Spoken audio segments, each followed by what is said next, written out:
Welcome to the future. PBS Digital. 125 million miles away, a traveler is taking pictures for the folks back home. Look at that! They've waited years for this moment. Their baby, the rover Spirit, has just landed safely on Mars. And Opportunity, launched 3 weeks later, will be there soon. This is a big night for NASA. We're back. They've come to Mars to answer a question that's intrigued scientists for decades. Was this ever a place that could have supported life? Did it have the liquid water that life requires? This is a complicated planet. We haven't gotten it right too often. We're going to be in for more surprises. Tonight, Nova goes behind the scenes on an expedition to Mars, to places no one has ever seen before. Follow the explorers as they close in on the secrets of a planet that's killed more than half the missions ever sent there, and nearly killed this one before it began. 2 weeks after landing, Spirit reached out to investigate a Martian rock for the first time. Everything was working perfectly. And then suddenly, Spirit went silent. You're not seeing any signal at this time? Negative. All at once, the party was over. We now know that we have had a very serious anomaly on the vehicle. Right now, we just don't know. We do not know what caused it. Was it something that we did? By our inability to receive telemetry. There's some vulnerability in the design that we didn't know was there. Thorium Odyssey pass, received no data. Did we have some kind of hardware failure? Something broke? Data on the normal director Earthlink session. Was it an act of God? There is no one single fault that explains all the observables. I mean, it could be any of those things. Meanwhile, Spirit's twin, Opportunity, was about to arrive. Every time we do an intercept landing, it's another experiment that may or may not work. And I have to admit, I did not sleep very well last night because this is exactly what's going on in my mind. You know, what if we had 2 disasters on our hands? I mean, all this wonderful excitement, and suddenly we would lose everything. 4 years of work, $850 million, careers, reputations, and the future of planetary exploration on the line. Welcome to Mars, right now on Nova.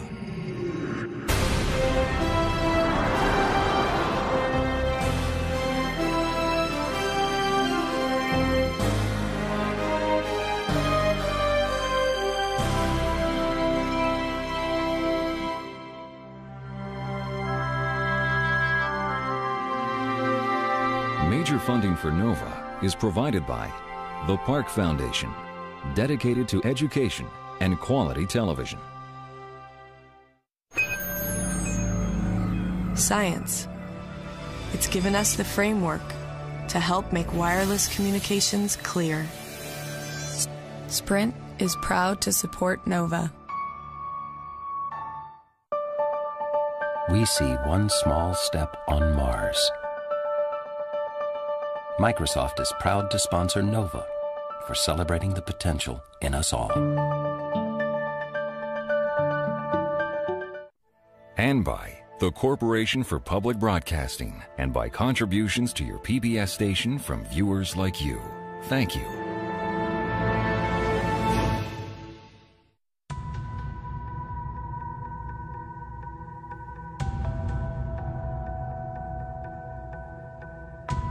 The rover Spirit is 125 million miles from home.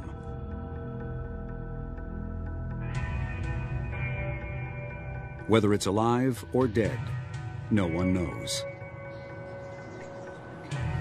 At NASA's Jet Propulsion Lab, mission controllers have lost contact with their $400 million robot. The station is confirming that they're not seeing a signal at this time, but they're still looking for it.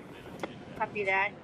If you give us... Spirit was about to make its first measurement of a Martian rock, when suddenly the signal dropped out. As far as my displays are concerned, I can't see anything. They're not picking up any signal. A few hours later, they heard 2 beeps in response to the question, "Are you alive?" That was yesterday. Now, they can't even get a beep. We haven't gotten a beep yet. So far, they have no idea what's wrong. Sir, at this time, I have to report that we do not see any MER data. Okay. All they know is that they have a sick rover, a long way from home. You know, when you get these pictures back, you really feel like you're there. It feels like a walk in a summer day in the desert. But suddenly, when a vehicle stops talking to you, the vast distance between Earth and Mars feels really, really apparent, and it just terrifies you that maybe that tenuous link that you thought was so strong suddenly is broken. Until now, the mission had been a triumph for NASA and the Jet Propulsion Lab, where the rovers were built. For more than 2 weeks, everything had worked perfectly. I don't want to speculate what the team... Spirit was an international celebrity, in the news almost every day. With the risky airbag landing safely behind them, the most anxious moment came when it was time for Spirit to drive off the lander. We've got the vehicle completely deployed, ready to go, and now we're going to be sending it off onto this big first step. To put it bluntly, to screw up that step would have been a tremendous disaster. They would have preferred to drive off straight ahead, but part of the airbag was in the way. Rather than risk getting tangled up, they used the test rover in the Mars sandbox to practice a tricky move. A turn in place on the lander so they could drive off in another direction. It's like your first child. The first time through, everyone was kids gloving it and nervous at every phase because, you know, the world was watching you. Spirit was tough. Spirit was a sleepless, tough time. Charlie Tango _ Romeo 21906 decimal alpha decimal 00. Finally, it was time for Spirit to take its first big step. Is the most significant 3-meter drive in recorded history. Setting on my mark. 3, 2, 1, mark. We're essentially just pushing a button and sending it off on a 3-meter journey and then finding out later if it worked. Very, very stressful. Thumbnail, the lander in the background. 90 minutes later, Spirit sent back a picture of the empty nest. With 6 wheels on Martian dirt, the most dangerous phase of the mission was over.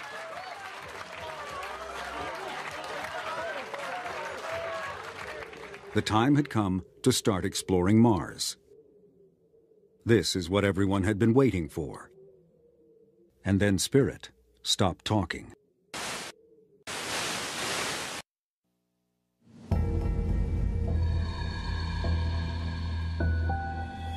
They did not see any sign of signal from the lander. We didn't see anything. Okay, copy that. The next day, when we didn't get any communication down, there were people sitting there saying, oh my goodness, this thing might not ever work. And then all of a sudden, when no one was expecting it, it started sending down data. Flight station reported that they're seeing signal at 143536 on all the downlink channels. Great news. Let's see if we can look up to it. We got what appeared to be one of the messages that we really wanted to see.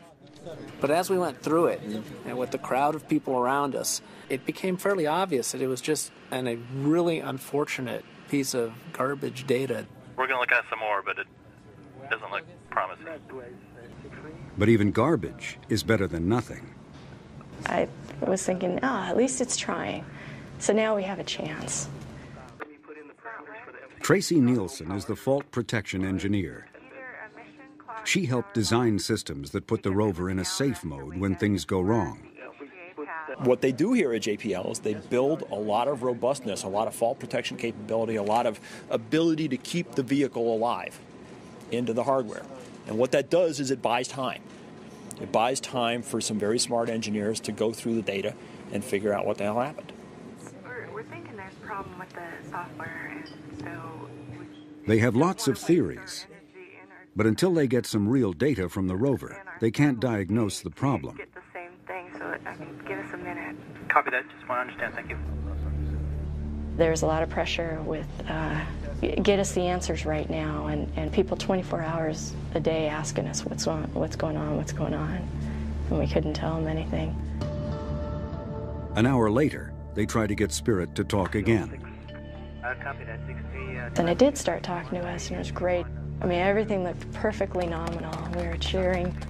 And then it sent the same data again a minute later. And then it sent the same data again. And then it sent the same data again. And then it sent the same data again. And we're like, oh, it's like Groundhog Day. No. And then the signal dropped out. Just when Spirit seems to have lost its mind completely, it calls home again. Fault monitors, 72 monitors. And finally, there's some useful information. Spirit's computer has tried to reboot 66 times in the past 2 days. Copy that. When a computer crashes on Earth, you can press the reset button and start over. But when Spirit crashes, there's no one there to press the button. So it's programmed to reboot itself. And that's what it's been doing, over and over for 2 days, without shutting down at night to conserve its batteries. So when it's supposed to be asleep, the thing was awake for hours, thrashing around, doing we don't know what during the night. And the battery is getting, the power system is getting pulled down lower and lower and lower. The vehicle is not designed for some of the things that it was going through. Future clear to command. Copy flight. Radiation on my mark. 3. They send a command to shut down, but it doesn't work. I wasn't even sure if we were going to make it. We didn't seem to be making progress in getting control of the rover, and if the battery just kept going down, we could have lost it. As night approaches, the unhinged rover is still wide awake. The automatic fault protection should shut things down before the power system is damaged. But it may not work in this crippled condition. With the rover on the dark side of Mars, the next chance for contact is 19 hours away, if Spirit survives the night. Work continues at JPL, searching for a common thread that links all the problems they've seen. Change the ball, how fast we're putting data in the pipe. Everyone could use some sleep. They settle for pizza. I went one day where I went 27 hours here at work. There's always one more thing to look up, one more thing to check. So even if you do go home, you can't really sleep.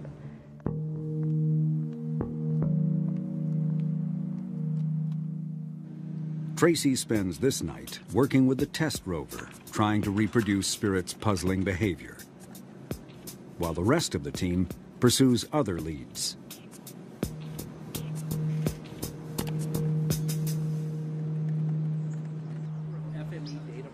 By morning, they have a suspect. The flash memory, Spirit's equivalent of a hard drive, where the computer stores data when the power is off.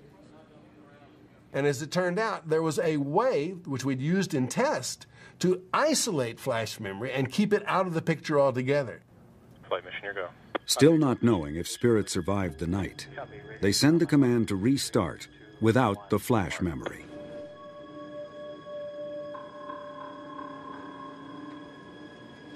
Nothing happens. But there's a good reason. Spirit is asleep. The fault protection worked, pulling the plug during the night, probably saving the rover's life. Later, Spirit wakes up and receives the command. Flight Ace, we lock on telemetry 145414. And it works. We have partial control of the vehicle. Even so, without the flash memory, Spirit can't do much. And they still don't know what's causing the problem. We are a long way from being out of the woods. It's going to be quite a while before we're doing science with this thing again, but we have got a way of talking to the vehicle now so that it responds appropriately. It has regained its sanity, and that's a good feeling. And not a moment too soon. Opportunity will be landing on Mars in just a few hours. Saturday night, January 24th. It's showtime at JPL.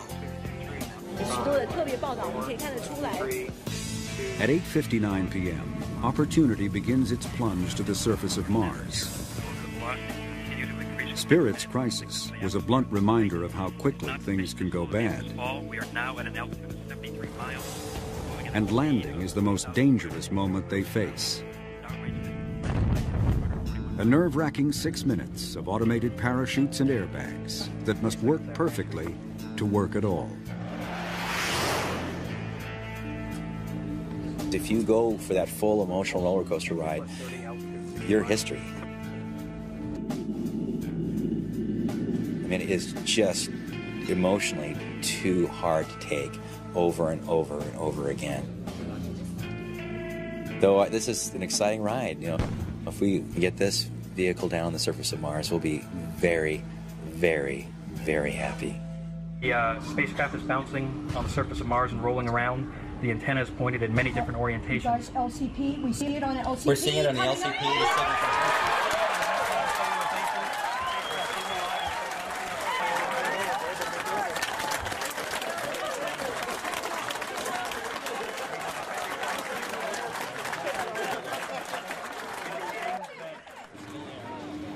To EDL. The landing team is feeling especially good tonight. In the space of 3 weeks, they've beaten Mars twice. There's actually 3 things we need to do here. 1, drinks. 2, take a picture. And 3, go together to the press conference. For 3 years, delivering the rovers safely to Mars has been the focus of their lives.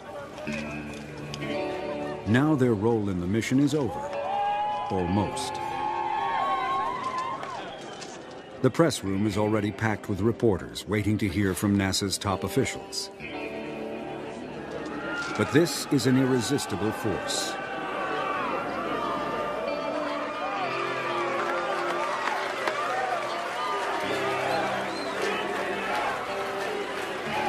These engineers are now the world's leading experts at landing on Mars. Many of them are already at work on future missions. But this one will be hard to top. All of us on the EDL team acknowledge that this is the greatest experience of our professional lives. So there's a lot of separation anxiety. That's what we're talking about. You know, how can anything match this? To the Mars Exploration Rover team, the best in the world.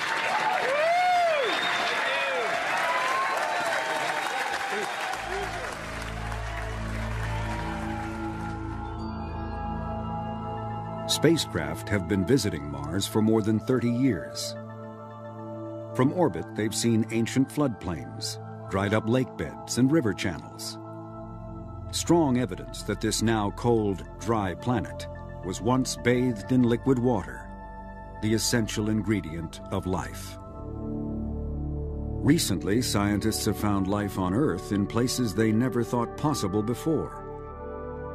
Miles deep underground, beneath Antarctic ice, even in boiling water by deep-sea volcanoes, living on the chemical energy of sulfur instead of sunlight. Wherever they look, if there's liquid water, there's life. So if early Mars had water, perhaps it had life as well. But so far, attempts to find it have failed. And so have attempts to find proof that Mars really was wet. The evidence that we should find, we don't find. We don't find the minerals that would suggest that there was lots of water around on Mars long ago. However, we do find the channels. So there's a contradiction. There's a question, what's going on this planet which has part of the evidence, but not all of the evidence? To find the answer, Spirit and Opportunity will explore sites that look like they once had water and try to prove it on the ground. For Spirit, the science team chose Gusev Crater, which they suspect was once a huge lake fed by a channel the size of Grand Canyon. And on the other side of Mars, they chose Meridiani Planum, where an orbiter recently detected a mineral called hematite, which sometimes forms in contact with water. This is where Opportunity just landed. That's the first time in the history of planetary exploration that a chemical signature on a surface of a planet of the type we were looking for, related potentially to water, was staring at us. Now look at this one. Look at this! The first pictures are stunning. Just a few feet away from the lander is an exposure of bedrock, the first ever seen on Mars. Holy smokes. I'm sorry, I'm just blown away by this. Bedrock is the holy grail of geologists, a record of ancient environments carved in stone. This is the sweetest spot I've ever seen. That outcrop in the distance is just out of this world. I can't wait to get there. I got nothing else to say, I just want to look.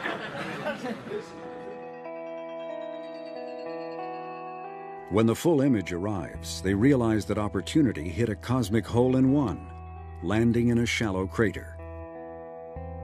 We got lucky. I mean, we just got damn lucky. You know, Tiger Woods couldn't do this. We just went right into it. And so we're lying in the bottom of this crater, and the beauty of that is that the crater walls expose materials that we wouldn't otherwise see. I mean, there's this wonderful rock outcrop here. And if we were out driving on the plains, this stuff could be a meter beneath our wheels, and we'd never know it was there. Instead, because we fell in this crater, there it is.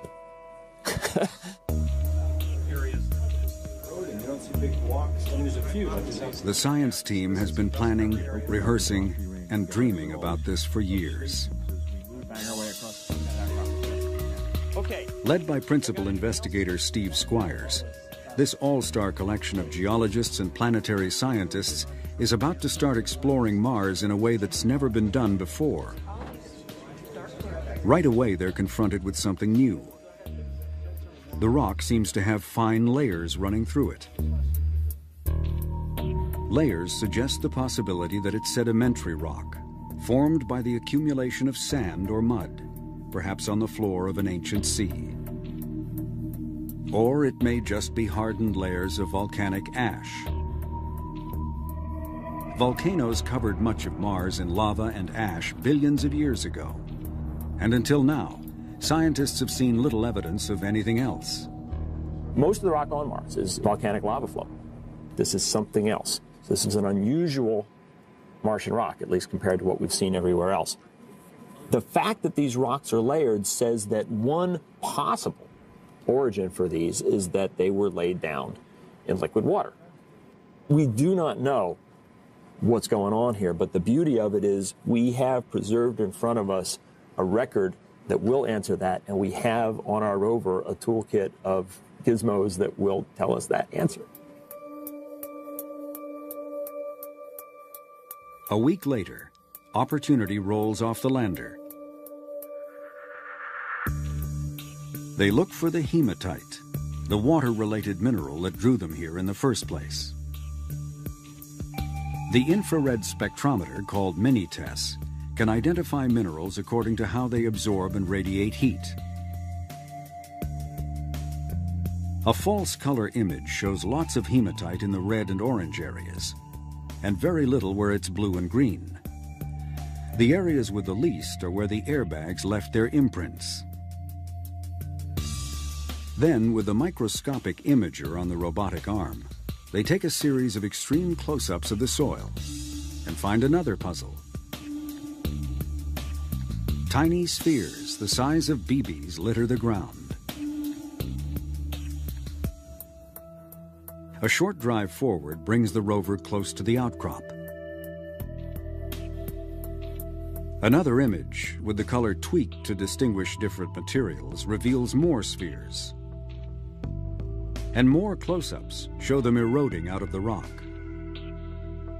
Embedded in this outcrop, like blueberries in a muffin, are these little spherical things. and they're really, really round, and we're trying to figure out what they are. Just a few days into the mission, Opportunity has turned up evidence of something. But exactly what remains to be seen. It's like a mystery novel, okay? You know, you read a mystery novel and you get fed these clues. And we're trying to piece these clues together. And right now we got a partial story, and it's, I don't know how it's going to come out. Spirit is ready to get back in the game. The engineers found that the problem was simply too many old files in the flash memory. I'm sure Opportunity is thankful to Spirit for finding this problem, because they would have been there in about a week, you know, and we would have had 2 rovers with, you know, 15 stalls of debug. When they're sure that nothing else is wrong, they delete the old files, pronounce Spirit cured, and chalk it up to growing pains. The Spirit rover always seems to have been a bit of the trouble child. And it was just when all the attention was shifting away from Spirit to Opportunity, because Opportunity was going to land, it almost seemed like, you know, a sibling that was trying to get attention back to itself. You know? But along with the good news comes the realization that Spirit was not as fortunate as Opportunity in its landing site. If this was once the bottom of a lake, geologists would expect to find the kinds of rocks and minerals that form in a wet environment. They sample a boulder and the soil near the landing site. But it's all volcanic and shows no sign of ever having been wet. The evidence they're looking for may have been buried, or it may have eroded away, or it may never have been there at all. The rocks that we have analyzed appear to be basalts, the most common type of lava. And as a person who is really interested in lavas, this is fine with me, but it's a disappointment in a way for the mission, because we are after evidence that this really was a lake bed. Maybe they can some kind of thing. Natalie Cabrol was one of the first to suggest 15 years ago that Gusev was once a lake, and she fought hard for its selection as one of the 2 landing sites. I think we're on the right track. It's just like the evidence is going to pop out like it did in Meridiani, because we happened to land in front of an outcrop. If the evidence of water has been buried, a good place to find it might be in the exposed walls of a small crater in the floor of Gusev. From Spirit's landing site, it's 300 meters to a crater they call Bonneville. Bonneville might give us an interesting insight on what's underneath our feet. It will take weeks to get there, but it's the best chance they have. We're kind of grasping at straws here, looking for the right stuff. It's a tougher site, it's a harder site to love, but it's what Mars has given us. So, back at Meridiani, Opportunity's team is ecstatic. They've spent the past week traversing the outcrop, creating a close-up photo mosaic. Now they're selecting targets for closer study. I think we're all in Mars Geology 101 here. It's an experience where we look at the evidence and say, well, what could this possibly be? This is an alien planet. And we don't know what we're going to see when we get down close and personal with this rock. With each picture that comes down, there's really an expectation that you just might break the whole thing open.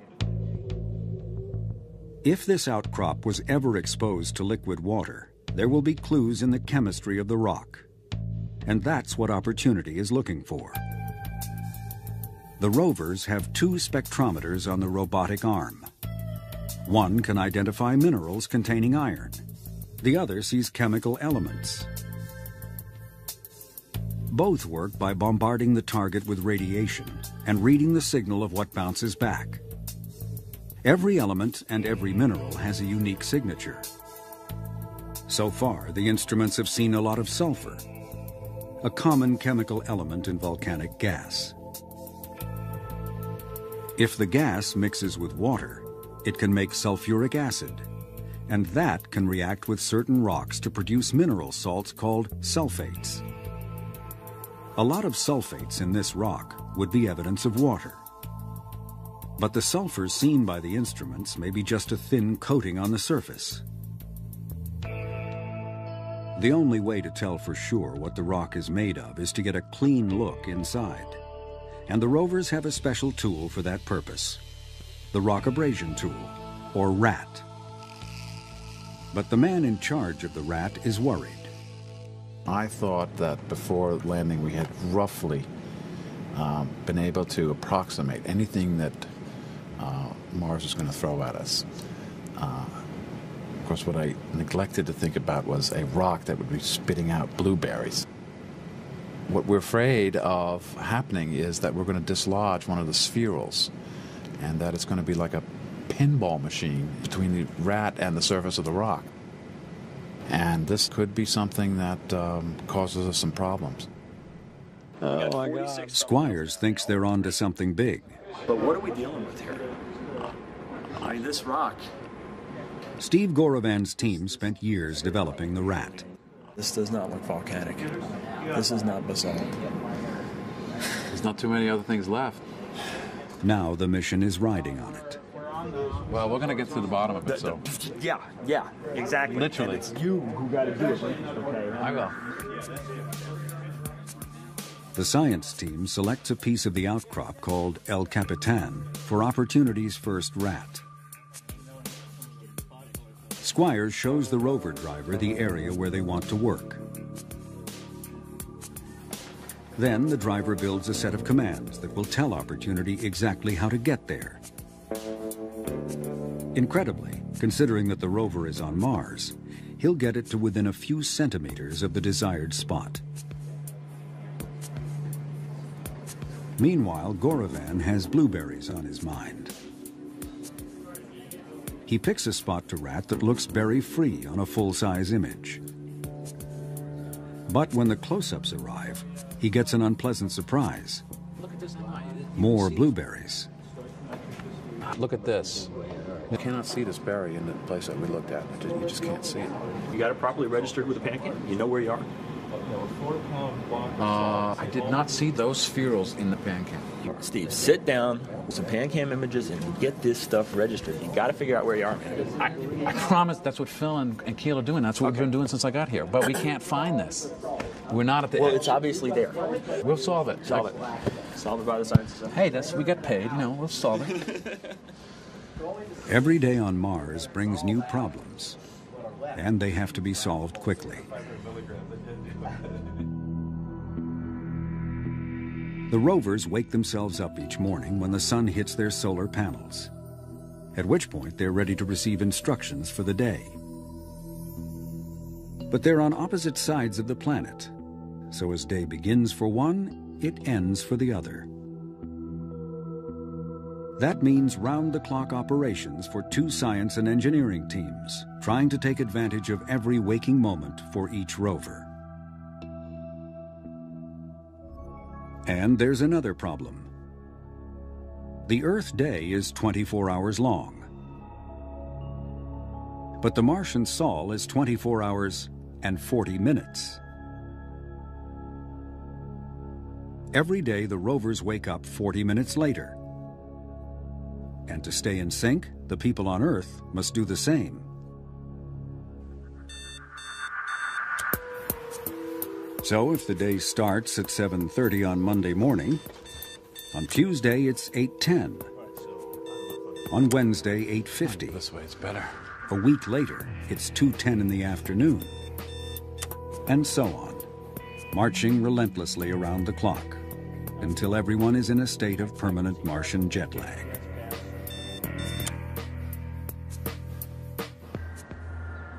This is indoor work. Earth days and nights are blocked out. Diets tend to suffer. The primary food group is ice cream. It's trouble. There's no doubt about it. It's definitely trouble. There's an excess of cookie dough piece pops consumed by this organization. Mars time is especially tough on families. Cindy Oda is on the communications team. Her husband, Jeff Bizadecki, is a rover planner. Their work schedules change every day. But their two little girls, ages 3 and 5, live strictly on Earth time.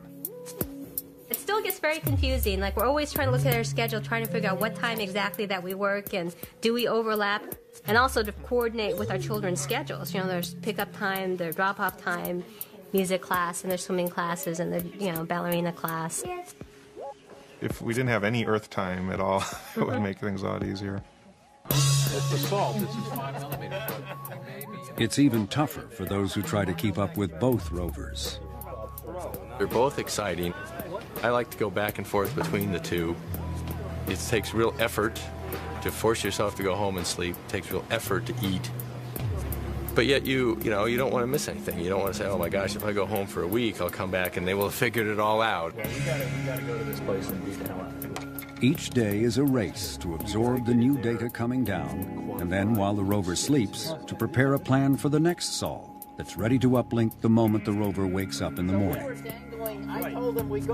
No one knows how long the rovers will survive, so every minute counts.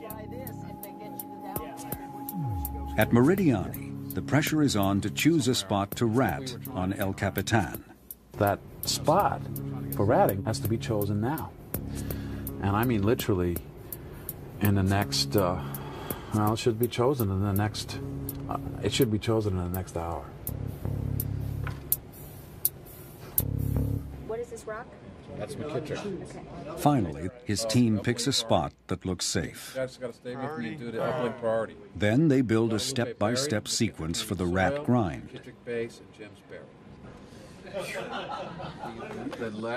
The plan gets worked over again by the full team, balancing science priorities with what the rover can handle. Every sol, every move they make on Mars goes through this same process. With that as a starting point, let's go. The engineers take the science plan and turn it into a string of commands the rover can understand. And by the time Opportunity wakes up in the morning, the command sequence is ready. What a twisted knot in the stomach mode, first time using all. In mission control, they'll have one last chance to check the rat's position before giving the final go-ahead to start grinding. And now the fun begins. So, now if we look at the joint... If the rat is not correctly placed, it could malfunction. It's precision work. And on Earth, all they can see is a still picture and numbers on a screen. This I can't stand this. It's like, I wish it was over. That's good. Contact switch is tripped. As far as they know, the rat is ready to go. Are you ready to give a formal go for the rat sequence, Master? Yes, I think we are. More definitive. We'll go to rat. Go to rat. I like that. Okay. You are clear to command. On my mark, 3, 2, 1, mark. The rat has been engaged. This is a childhood dream to be involved in a mission like this. I mean, literally a childhood dream. I feel highly responsible for this important little episode here. I don't care if we find chili under there. I don't care. I just want to make that thing work. That evening, it's time for Opportunity to send back pictures of what it accomplished. And it does. Right. Damn. Bring them up. Eric. It's a low-res close-up of the ratted hole coming in from Mars. That is all the way through there. Look at that texture. Oh, baby. Yeah. Oh, yeah. I'll take it. Yes. You see that hole? I heard the fall. Oh man. Oh, this is huge. This is huge. It's beautiful, man. You did it. Okay, well, next stop, Guadalupe. It's the most important hole we've ever dug. Now the spectrometers have a clean view inside the rock. What they see could clinch the water story, but it will take a few more sols to find out.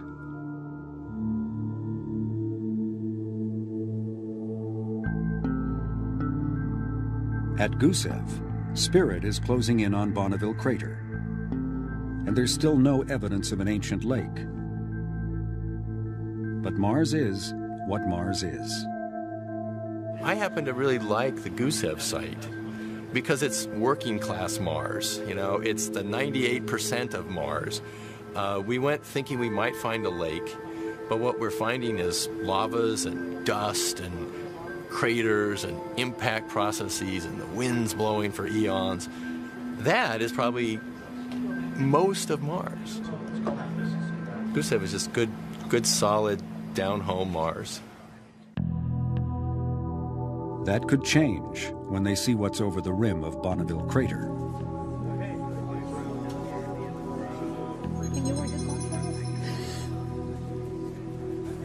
Exposed bedrock is what they're hoping for. But when the pictures start to arrive, it's not there. Looking at that view right there, it looks like an awful lot of the same stuff we've been looking at. Have you seen anything that would pass for outcrop yet? Let's say it's an organized pile of rubble, as far as I can tell. The hope is we'd see layers, and at least in that view right now, we don't see a lot of layers. But hope, still have our fingers crossed that they're in there somewhere. But at full resolution, the most interesting thing at Bonneville is the remains of Spirit's heat shield on the far side of the crater. They'll spend a few sols exploring the rim, but there's no reason to risk driving into a hole they might not be able to get out of.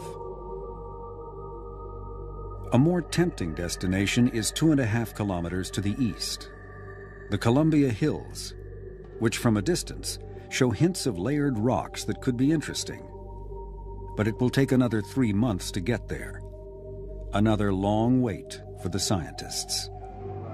Disappointed, maybe, but not to the point that, we're forgetting that the good stuff is all around us and more and better is to come.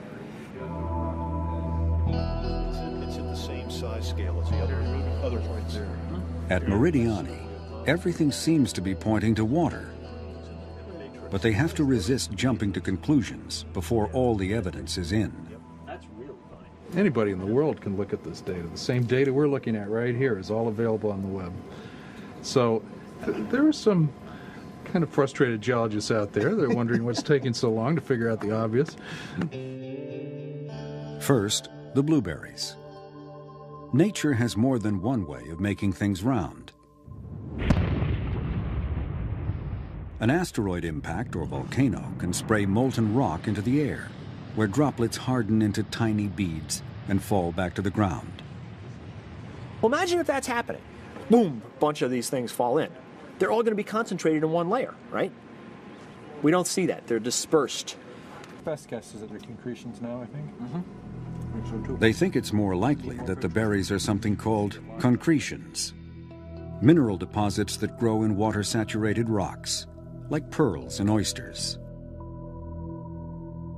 That's what they look like, but to be sure, they need to know what they're made of. The view of the spectrometers is too wide to measure a single sphere. So they zero in on a cluster where the view is mostly blueberries, and what they see is the signature of hematite, the water-related mineral that drew them to Meridiani in the first place. Concretions made of hematite are common on Earth. In southern Utah, they weather out of bedrock and cover the ground, just as they do on Mars. The hematite in the Martian blueberries is solid evidence that they are, in fact, concretions. This alone would make a strong case for water. But then comes the clincher. The long-awaited spectrometer data from the rat hole on El Capitan. I think so, huh? The instruments say that the rock is as much as 40% sulfate salts. That's beautiful, man. It's so different from anything that we've seen before. That's great. There's no doubt what this means. The only plausible explanation for that much salt in one place is that it dissolved in water first, and then the water evaporated. If you tasted this thing, you'd taste the salt. It's a very, very salt-rich rock. It looks like what geologists call an evaporite deposit. Evaporites form when you have liquid water with lots of stuff dissolved in it, and the water evaporates away and it leaves stuff behind. So salt flats. Go to Great Salt Lake. Go to any place where you've evaporated away seawater, and you will find these salt beds. There's an awful lot of sulfate salt in this rock, and that's very, very hard to explain away other than water having been massively involved in creating this stuff. One last piece of evidence would be familiar to anyone who's ever walked on the beach at low tide. Ripples created by the flow of water over loose sand. Over long periods of time, rippled sediments can build up and harden into stone. The water is gone, but the ripples are still there in the layered rock at Meridiani. Where the water came from is still unknown.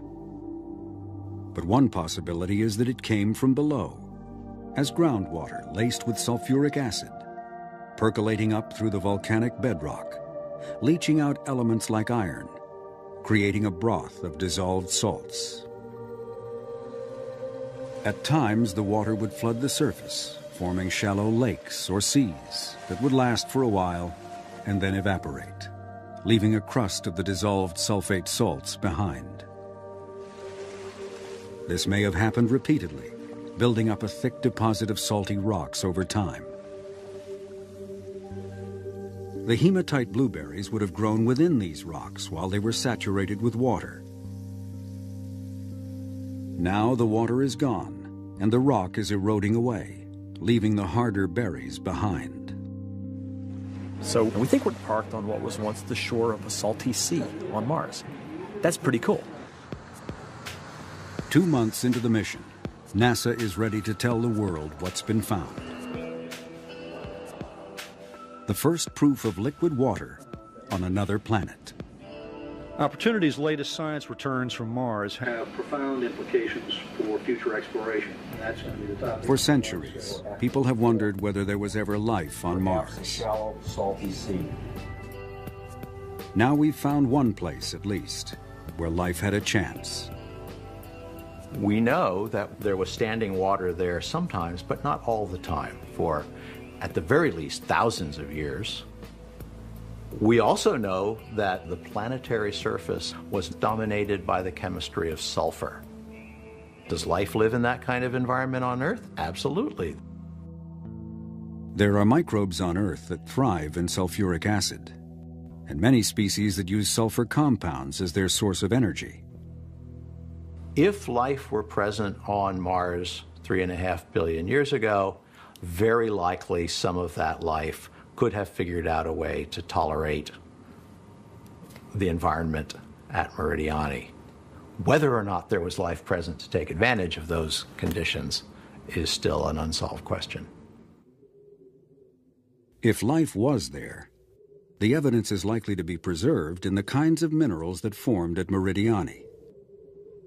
But to find it may take instruments more sophisticated than any that can currently be sent to Mars. So in 2013, NASA hopes to bring a few well-chosen rocks back to Earth.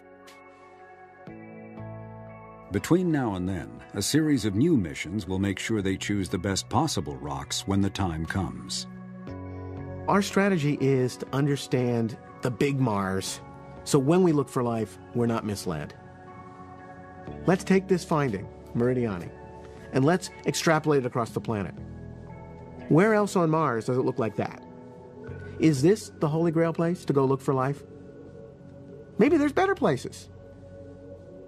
So we've got, for the first time, clear-cut direction. They were expected to last just 90 Martian sols. But months later, the rovers are still at work. Opportunity climbs out of Eagle Crater and takes in the view. Billions of blueberries, formed in rocks that have long since eroded away. And on the horizon, the rim of a much larger crater called Endurance, where the water story of Meridiani takes on a new dimension. Exposed in the walls of this stadium-sized crater are massive outcrops of layered rocks. Salt-rich rocks like those in Eagle Crater, but a much deeper slice of Martian history. There's meters of sulfates here. Okay, so a lot of water has to have gone away to leave that much salt behind. It's much more than we thought we were dealing with before. Opportunity spent 6 months inside Endurance Crater, working out the details of the water story at Meridiani, which may span hundreds of thousands, if not millions of years.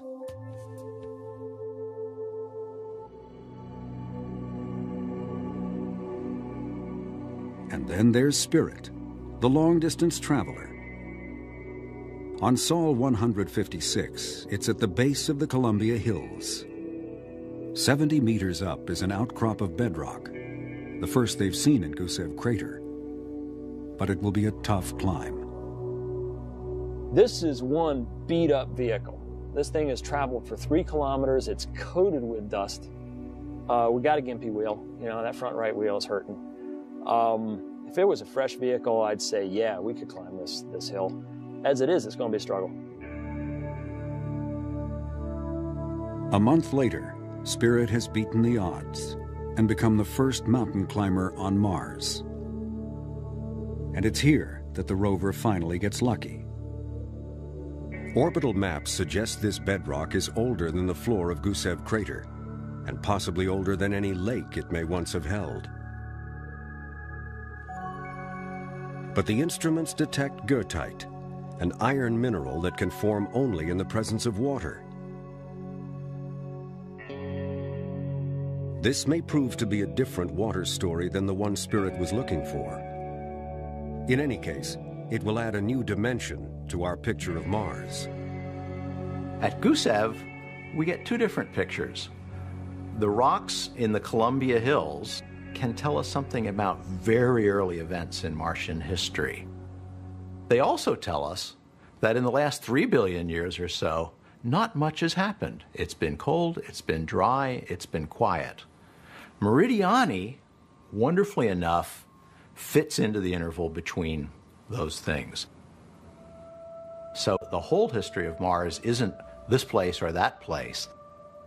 They both show us a real Mars at different times in its history. Days grow short as the Martian winter closes in. Solar energy fades, and the rovers are slowly starved for power. How much longer they'll last, no one knows. International Space Station.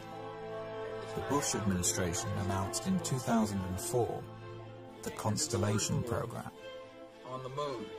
A plan that would return Americans to the moon by 2020. But the program was never fully funded and was eventually cancelled. In 2010, the Obama administration announced its vision for NASA on human Mars exploration. By the mid-2030s, I believe we can send humans to orbit Mars and return them safely to Earth. And a landing on Mars will follow. And I expect to be around to see it.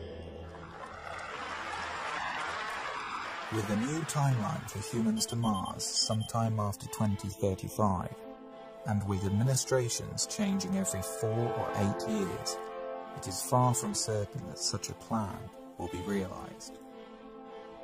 20 years earlier, the first President Bush also proposed a long-term human exploration program, under great fanfare. The program quietly died in Congress a few years later. If you want to go to Mars, you cannot do it in 30 years. You can't do it in 20 years. You've got to do it in 10 years or less from program start, or you're more or less guaranteeing political failure. To date, only the Apollo Moon Program, which was announced in 1961 and had men on the moon 8 years later, has succeeded in getting astronauts beyond low Earth orbit.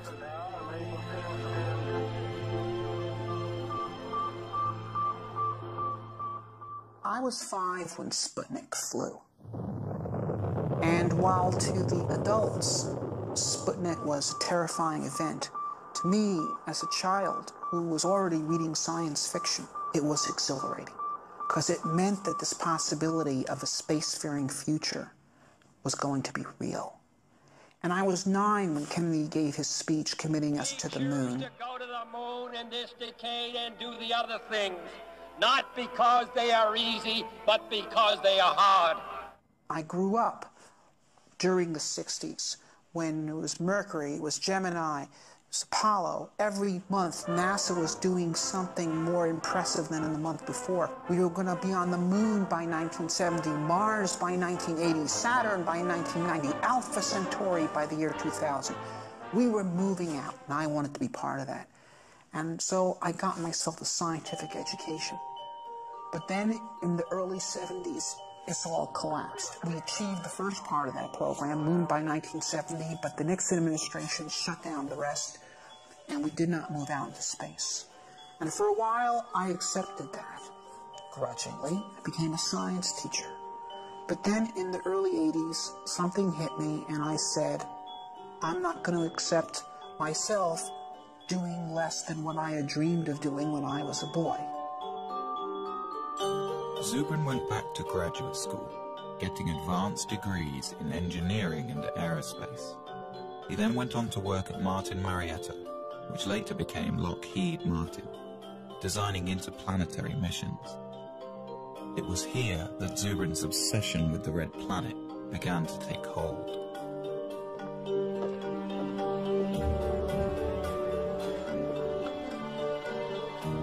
While at Martin in the 1990s, Zubrin and his colleagues developed a plan for sending humans to Mars that changed NASA's thinking on the issue.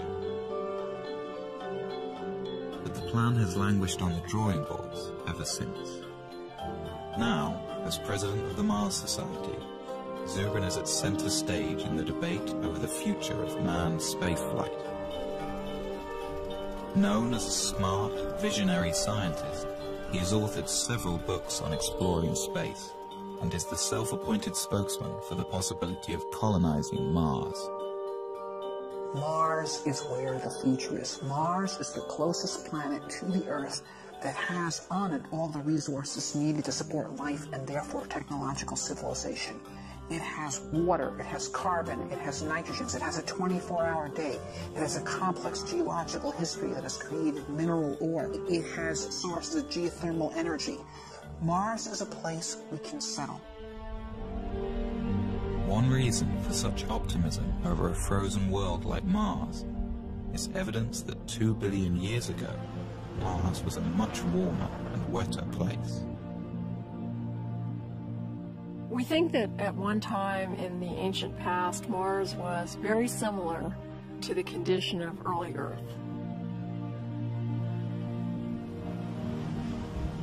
This Martian warm age lasted for over 1 billion years and could have been a suitable environment for the development of life. If we go to Mars and find evidence of a second Genesis on Mars, I think we can conclude that the universe is full of life. We can probably conclude that on some planets that life evolves to more complex forms, and I think we'd be reasonable to conclude that intelligence could also emerge on some planets as well. It really does answer the question, are we alone? And that, to me, is a question that transcends science. It's a philosophical, societal, as well as scientific question. To me, that's the big prize. That's why Mars is interesting. That's why human exploration makes sense.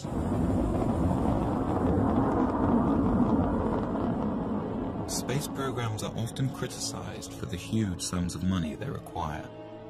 Although the American space program is less than 1% of the federal budget, a human mission to Mars may have to wait for better times.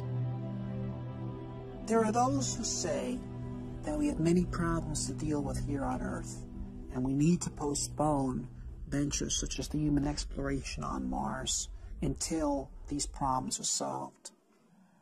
Well, there were many problems in Spain in 1492. And there still are. There are problems that need to be dealt with here on Earth, and should be dealt with. But we also have to think of the future. We also have to think about opening up new volumes in human history.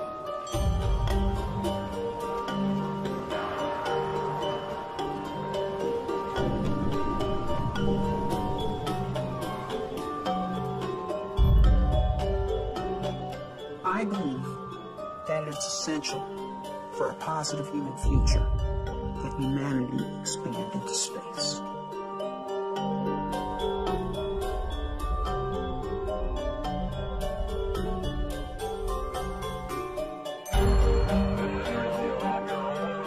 The greatest value that we got out of Apollo was the creation of intellectual capital through the inspiring of millions to go into science and engineering to be part of the great adventure of human expansion into space. There's a phrase that happened with the Apollo program, which was, if we can go to the moon, we can. And then everybody's filled in whatever they were interested in. Build mass transit, cure cancer, do this, do that. The point is, it did give us a sense that we could accomplish great things. It did bring out the best of us. We excited a generation of engineers and scientists. The generation that built the computers and cell phones and all the technology everybody uses today and takes for granted. If we set humans to Mars as our goal, we'll get millions of new scientists that will create new inventions, new industries. This is the enormous payback, and we can get it if we set the kind of challenge that will inspire the youth. To Zubrin, civilizations, like people, thrive on challenge and decay without it. We have everything we have today because of our predecessors who had the courage to leave the world of the known and go out into the wilderness and build new cities. And if we stop being people like that, then we will hand down much less to our posterity than our ancestors handed down to us. So there's the choice in life. One either grows or one decays. Grow or die. I think we should grow. History proves that we have never lost by pressing the limits of our frontier. In the summer of 1989, the first President Bush announced the Space Exploration Initiative, directing NASA to draw up long-term plans to get humans back to the moon and begin developing a program of manned Mars exploration. At Martin Marietta, Zubrin and his colleagues looked forward to moving NASA's space program outwards after 2 decades in low Earth orbit. Of course, we were very excited when Bush made his call saying that he was making a national commitment to implement such a program. NASA assembled a large team to take on the space initiative. In 90 days, the team developed a 30-year plan that required an enormous buildup of space infrastructure. What the NASA bureaucracy decided to do was basically design the most complex mission they possibly could in order to make sure that everyone's pet technology would remain mission critical, which is the exact opposite of the correct way to do engineering. First, NASA would triple the size of the planned space station and add enormous hangars, as well as free-floating fuel depots, checkout docks, and crew stations. Then, on the moon, they would construct more shipbuilding facilities, bases, and depots. Next, the moon crew would construct the Mars ship, a huge craft dubbed by its detractors as Battlestar Galactica. This ship would carry everything to Mars over an 18-month flight. Once in Mars orbit, a small group would descend to the surface, spend a few days, then plant a flag in the ground and go home. The plan became known as the 90-day report. To those of us at Martin who had been engaged in designing Mars missions, when we saw the monstrosity of complexity of the 1980 report, we were dismayed, and it was readily apparent to anyone with any insight that that program would fail politically. The plan was submitted to Congress. The estimated cost, $450 billion. The legislators went into sticker shock. This would have been the single most expensive program for the United States since World War II. By the end of 1990, Congress had refused all requests for SEI funding. When the realization came that SEI was doomed, Zubrin wrote a memo to his colleagues at Martin Marietta, outlining his problems with the NASA plan and arguing for a more direct approach. Zubrin favored launching a Mars mission directly from the surface of Earth, using only existing rocket technology. This negated the need for a lunar base and avoided the complexity and cost of building ships in space.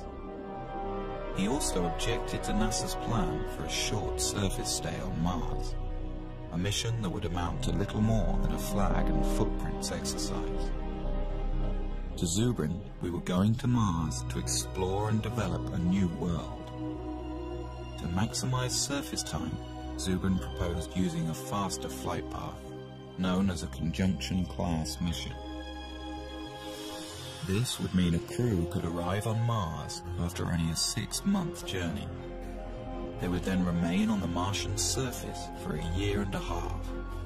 This would give the team time to explore a wide area and conduct detailed research about the planet. Then, as the Earth return window opens, the crew would launch from Mars for the 6-month trip home.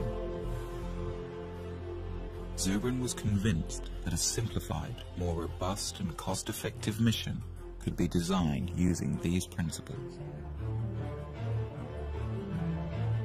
Along with several like-minded colleagues, Zubrin decided to ask management at Martin to allow them to design alternative Mars missions. The management approved that, and we formed a team. It was known as the Scenario Development Team, of just 12 people from the whole very large Martin company. One team member, whose thinking was closely aligned with Zubrin's, was David Baker. I went off to my office and said, all right, how would I do a Mars mission if I had to pay for it and I had to go on the ride? And I said, well, it's going to be simple. There's going to be no on-orbit assembly. I really tried to take everything out of the mission that didn't absolutely need to be there. While the rest of the team focused on longer-term, more traditional mission plans that required on-orbit assembly, Zubrin and Baker decided to collaborate on a mission that could be done near-term. We decided to do Mars the way Lewis and Clark did America. Okay. Use local resources. Travel light, live off the land. Zubrin and Baker were convinced that a Mars mission could be launched directly from the ground. The other team members felt this was impossible, but the weight of the rocket fuel required for a round trip to Mars was so enormous it would render the launch ship impossibly heavy. To solve this problem, Zubrin was exploring a radical idea that had been kicked around the aerospace industry since the 1970s. The idea was to produce a methane-oxygen rocket fuel directly from the Martian atmosphere. It was a relatively simple and robust chemical engineering procedure that was done commonly in the 1800s, the era of the gaslight. If the idea worked, astronauts could land a relatively light ship with empty tanks. They wouldn't have to ship all the fuel with them for their return trip. This would radically lower their size and weight. The only problem was methane-oxygen fuel requires a hydrogen component. Hydrogen exists on Mars in the form of H2O, but water may be difficult or impossible to extract from the Martian environment. Really, the hydrogen was only 5% of the total weight of the methane-oxygen propellant being manufactured. So if you just say, okay, we won't be pure, we won't get all of the propellant from Mars, we'll just get 95% of the propellant from Mars. The other 5% of the hydrogen we'll just bring from Earth. Another fundamental resource that could be extracted from the Martian environment is oxygen. A second processing unit could separate oxygen molecules from the thin carbon dioxide atmosphere, providing breathable air for a Mars crew. If used intelligently, the same resources that make Mars interesting are precisely what could make it attainable. Baker and Zubrin had greatly reduced their mission mass, but they still found their ship was too heavy and would require 2 launches and assembly in space. Then Zubrin hit on an idea. Well, one of the key events of the Mars Direct development was one morning Bob burst in my office and said, "I've got it." The idea that I finally hit on in 1989 was that we would split the mission up into 2 parts, and we'd send the return vehicle out first with its own return propellant plant. So the propellant would be made on Mars before the first astronauts ever left her. With 2 separate direct-to-Mars launches, a human crew would have a fully fueled ship waiting for them on the surface of Mars before they ever left Earth. So Zubrin and Baker had come up with a plan that seemed to accomplish all of their goals. It was relatively inexpensive, development time was short, they could use existing technology, and it allowed for a long stay on the Martian surface. They dubbed their idea Mars Direct.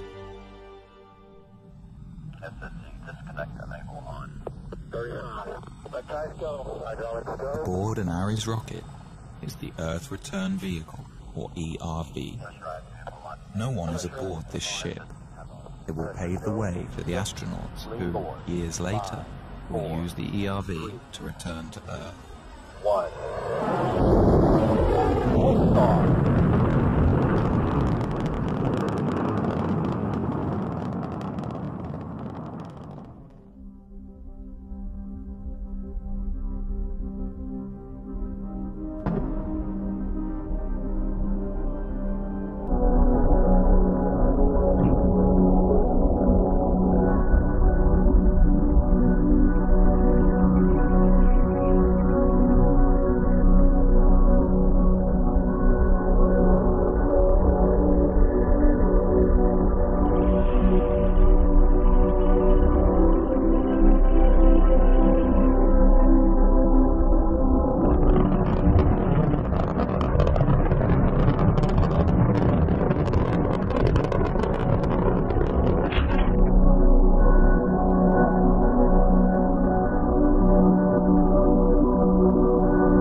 Second day, the ERV deploys a small nuclear power reactor. The reactor powers a chemical plant inside the ERV. The plant will produce the methane-oxygen rocket fuel for the launch home.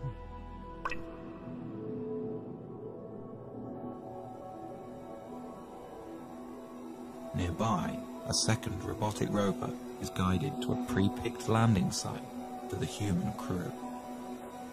It places a radar transponder to help guide the astronauts in. The long journey to land a human being on Mars begins. 3, 2, 1, engines.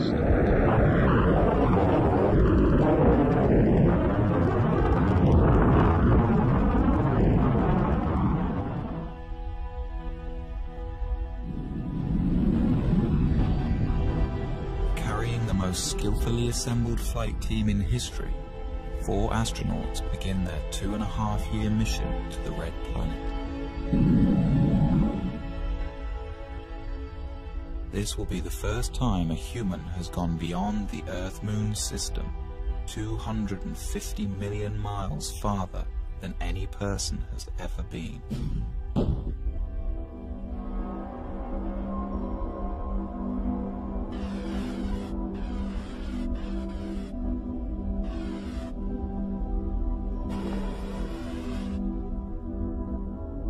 To counter the health problems of zero gravity and fully acclimate the astronauts to Mars, the ship will deploy a weighted tether attached to the last stage of the spent rocket booster.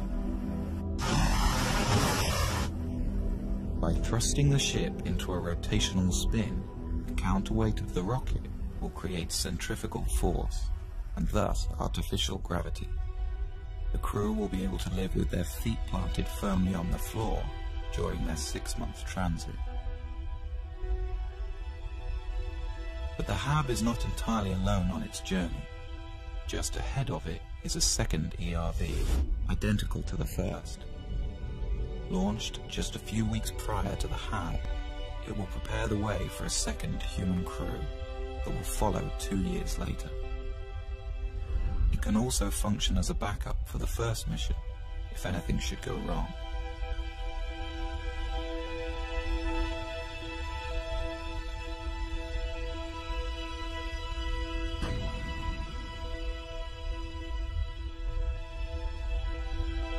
On the 6th month of the flight, the crew will gaze upon an alien world. This is the new frontier.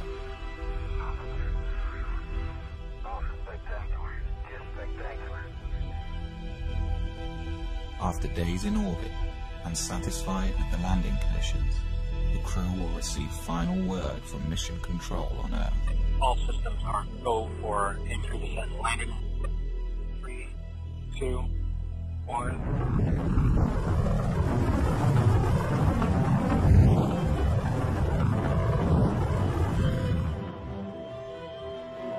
It will be a tense 40 minutes before people back on Earth get the signal from Mars and know if everything has gone well.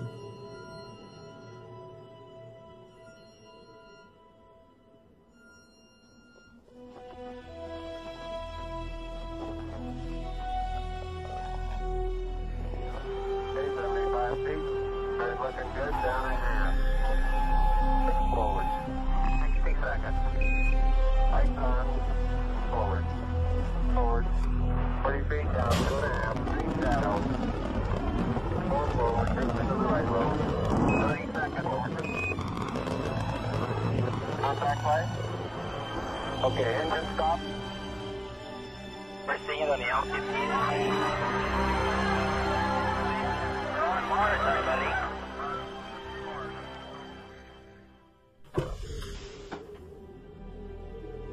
For more than 500 days, the astronauts will live on Mars and embark on one of the greatest journeys of discovery in the history of science. Will they find life? Or the fossilized remains of past life?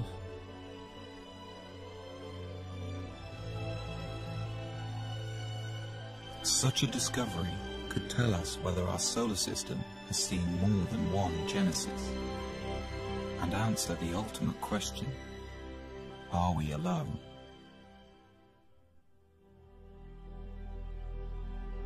In any case, these explorers will be learning how feasible the colonization of Mars really is, and whether or not mankind has a future among the stars.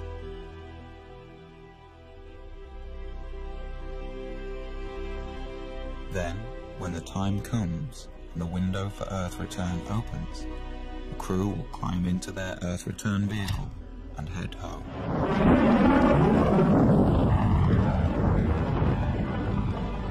They will arrive home heroes, the first to stretch the limit of man's expanse from one planet to another, their names added to the list of great explorers of new worlds. In their footsteps, others will follow.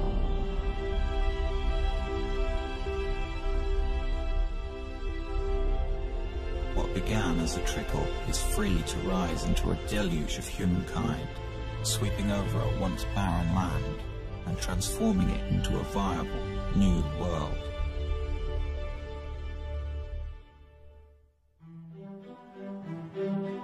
When Baker and Zubrin presented Mars Direct to their bosses at Martin, they expected the worst. To their surprise, management was excited about it. They liked the fact that everything needed was relatively simple and near-term. As time went on, Martin Marietta embraced Mars Direct as their creation and put Bob and I on an airplane to several NASA centers to present Mars Direct and try to build some momentum for it. Baker and Zubrin flew to the Marshall Space Flight Center in Huntsville, Alabama. This had been one of the original design hubs for the Apollo moon landings, but recently many of the engineers had become demoralized by the failure of NASA's SEI program. Tag team style, Baker and Zubrin presented their alternative mission architecture. The response was thrilling. The old-school Apollo crowd embraced it. This was a plan that actually made sense and was within reach. Baker and I gave a number of briefings. The first was at the Marshall Space Flight Center. Next was at Johnson. These people were incredibly excited. Over the next few weeks, Zubrin and Baker were flown around the country, pitching to all branches of NASA. And everywhere they went, the response was electric. The plan was standing up to scrutiny, and groups all over NASA were converting to Mars Direct. Their tour culminated in a public presentation to the National Space Society. The crowd gave the two aerospace engineers a standing ovation.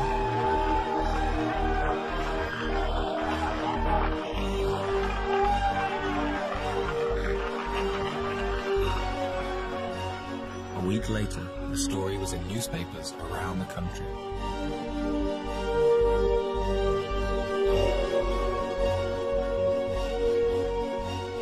But a counterattack was beginning to form within NASA.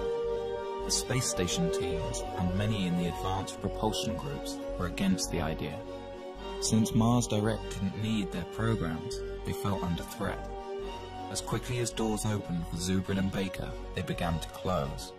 NASA didn't want to pursue a Mars mission at that time. They didn't want to be derailed by a bunch of Mars fanatics that thought that their idea of what NASA should do should overwhelm what NASA thought NASA should do. What we did in Mars Direct was literally come up with the leanest solution, the one that involved the least spending on an assortment of technologies and infrastructural elements, including, for example, we made no use whatsoever of the International Space Station. And so people involved in all those programs were very upset because we were showing that you could go to Mars without their program being required. They felt that we were de-justifying. The NASA administration rejected Mars Direct. The two engineers were outsiders again. But Zubrin remained determined. Bob had grabbed hold of it, and I could see that it was his, and no matter what I did, he was going to do what he was going to do, and he was going to be a proponent for it and push it, and I really saw my role sort of evaporate.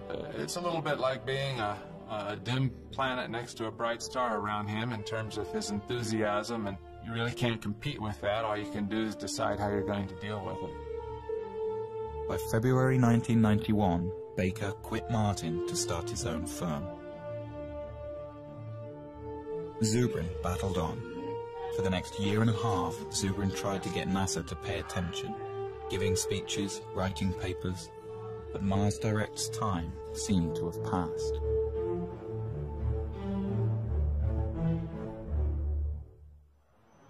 But then in 1992, a new administration came into power at NASA, and Zubrin saw a second chance. I was invited to brief Mike Griffin, who was the Associate Administrator for Space Exploration in charge of the whole Space Exploration Initiative. He immediately became a very strong supporter of Mars Direct. But before the engineers at NASA would take another look at Mars Direct, they wanted Zubrin to prove that producing rocket fuel on Mars could work. They gave Martin Marietta a small budget to do an experiment. Zubrin and his team built a machine called the In Situ Propellant Plant. It could take carbon dioxide, the dominant gas in the Martian atmosphere, combine it with a little hydrogen, and produce a methane-oxygen fuel. We did it in 3 months. With a very small team, we built a plant that was 94% efficient, And no one who actually participated in that effort was actually a real chemical engineer. They were all aerospace engineers, like me, who were simply dabbling in chemistry in order to prove to NASA that 19th century chemical engineering really worked. With the experiment a success, the administration had Zubrin give detailed briefings of the mission plan to the engineers at the Johnson Space Center. They liked it, but had some problems. Dave Weaver was the lead mission architect. There were a number of things that we were concerned about with Bob Zubrin's mission. First of all, we thought his estimates of mass were probably too optimistic. Didn't have sufficient margins for a variety of things, not the least of which would be things like provisions for the crew, the amount of water that would be required. We thought his ascent vehicle was very large, which meant his power requirements, his propellant requirements were much larger than needed to be. His trip times out were too long, and that for very little effort you could get them shorter. The other problem was the size of his crew. He had a 4-person crew. I think virtually every study that's been done says that a 4-person crew for a 3-year type of mission is probably not realistic. Weaver took Zubrin into his office, and the two men worked out compromise mission architecture. First, Weaver wanted 3 launches for every mission instead of 2. The first year, 3 ships would launch: a MAV, Mars Ascent Vehicle, an unoccupied HAB, and an ERV, Earth Return Vehicle. The HAB and MAV would land on the surface and begin producing fuel for the return flight and air for the crew. These craft would spend 2 solitary years on Mars, allowing NASA to test all of the systems before sending a human crew. Then, in the 3rd year, 3 more ships would launch, this time with the HAB occupied by astronauts. The other 2 ships are for a future mission, unless needed as a backup for this crew.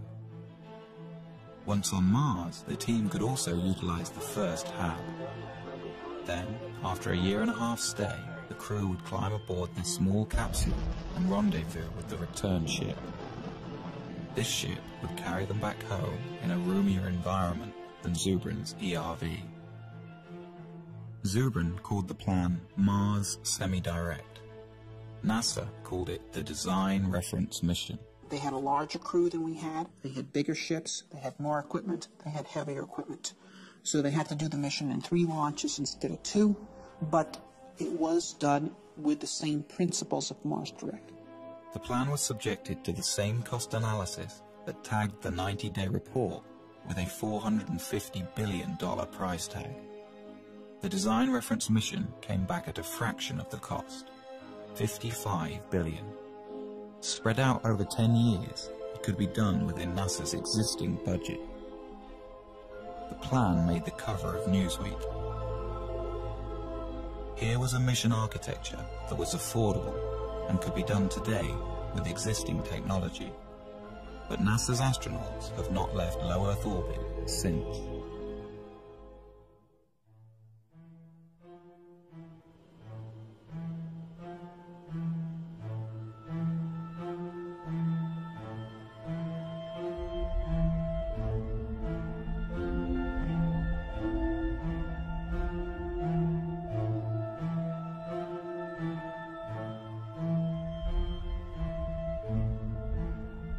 With the completion of the International Space Station and the retiring of the Space Shuttle program, a debate rages over the future of space exploration. Should NASA continue to focus on low Earth orbit, developing technologies for the future? Or should NASA have a goal, like it did in the 1960s with Apollo? The way we got to the moon was by a presidential imperative that demanded that NASA get to the moon within a decade. So NASA was forced to sit down, design a plan for how to do that, and then fly the mission. Since that time, without the presence of a driving imperative, we engage in basically a random set of constituency-driven programs which are justified ad hoc afterwards by the argument that they could prove useful at some time in the future when you actually have a plan to go somewhere. I think NASA has focused on a steady process where the government can't just pull the plug on their funding. I think the Apollo cancellation was very traumatic for NASA, and it really transformed NASA from what it was in the 60s to more of what it is now. If you have a singular program like going to Mars, then it is very vulnerable to having its funding pulled. NASA must be destination-driven. It is the only thing that allows the agency to be productive. NASA was 100 times more productive when it was destination-driven than in the period that it has not been. And we have stagnated in NASA since 1973. 30 years, more than a generation, has been wasted.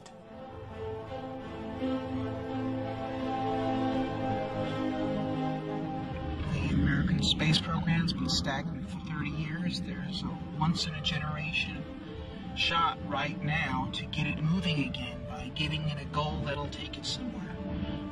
So the stakes today are high. And if you ask me if I'm nervous right now, I am.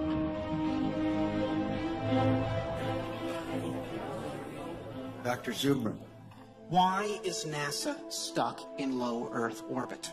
The problem with NASA's lack of current achievement is not money. The problem is lack of focus, it's lack of a goal. It shouldn't be humans to Mars in 50 years. It should be humans to Mars in 10. We can do this. We do not need gigantic nuclear electric spaceships to send people to Mars. That is pork, it's nonsense. The primary question I get from American people is, why aren't we doing this? There's a big sense of disappointment, almost verging on a sense of betrayal. The purpose of spaceships is to actually travel across space and go to new worlds, not to hang out in space and observe the health effects from doing so. Dr. Zubrin, in your testimony, you were very passionate, but you also were mad. You're mad we haven't done this, or that this vision has been stolen from a generation?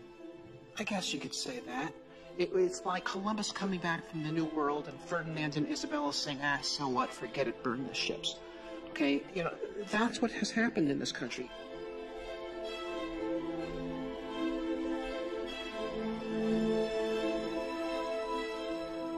We've won our point that there needs to be a destination. What we need, the point we need to win on now, is that the destination needs to be Mars, and it needs to be Sue.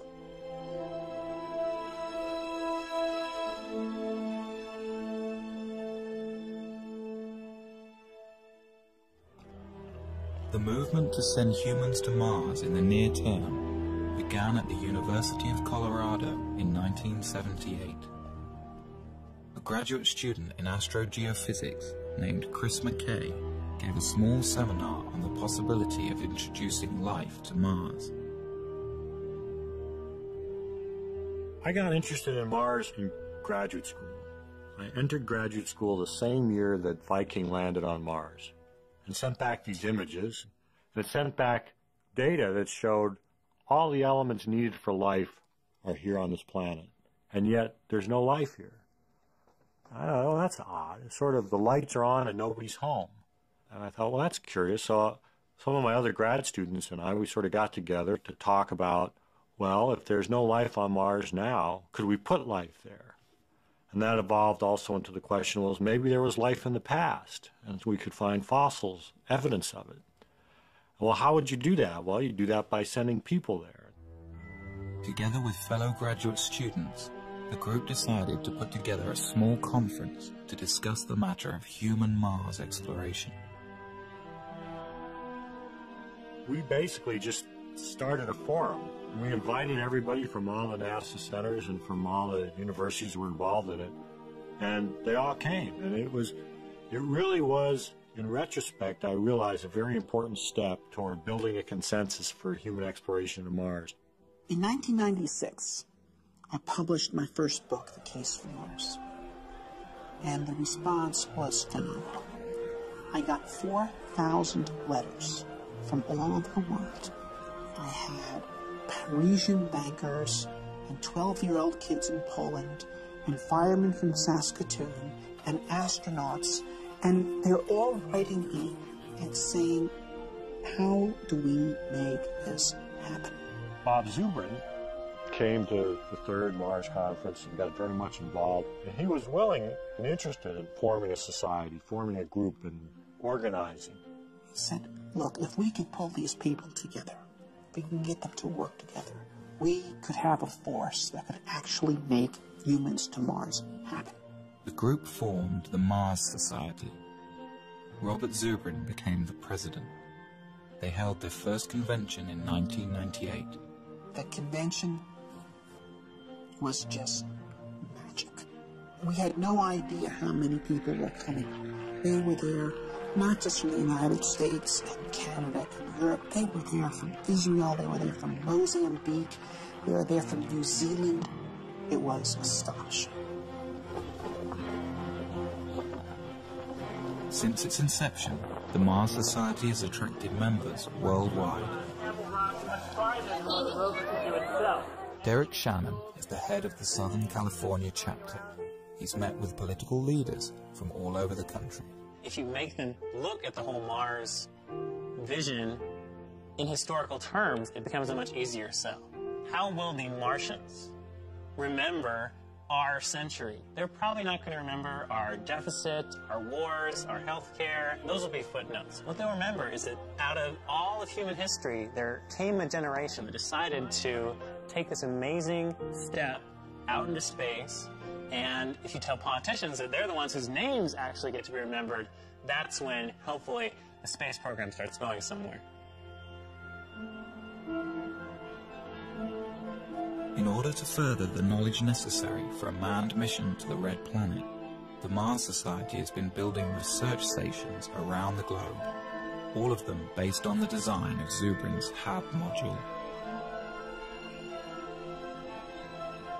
Most recently, the Society set up a desert research station in Utah.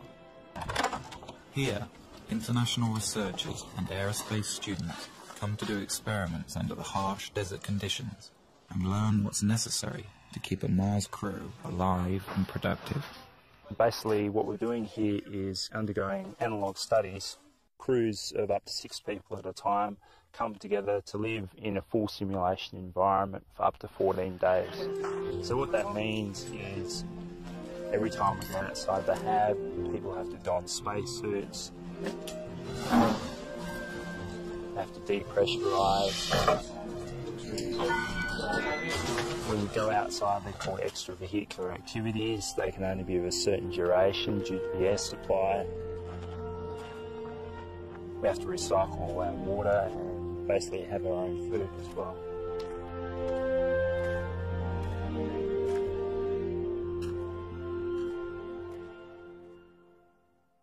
It's great to fantasize, but it's another thing when you have to put it together, when the nuts have to fit the bolts.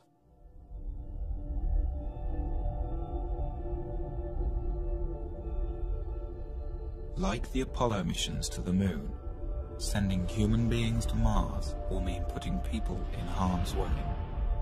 There are many dangers in outer space, and many things could go wrong. A serious equipment breakdown could doom the crew to their deaths. Some argue that the risk of failure is simply too high. You know, back in the days when medieval man was looking out from Europe, thinking about exploring the world was unknown, and map makers populated their maps with dragons. We've got the same thing today. There are people who are afraid to go out into space, and they've populated their maps of the solar system with dragons. You know, we've got cosmic radiation, we've got zero gravity, we've got back contamination. But these are dragons that we can take on.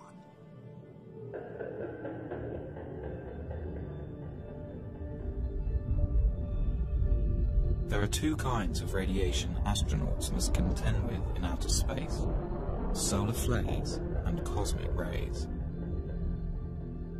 Solar flares are floods of protons that burst from the sun at irregular intervals and would be dangerous to an unshielded human crew.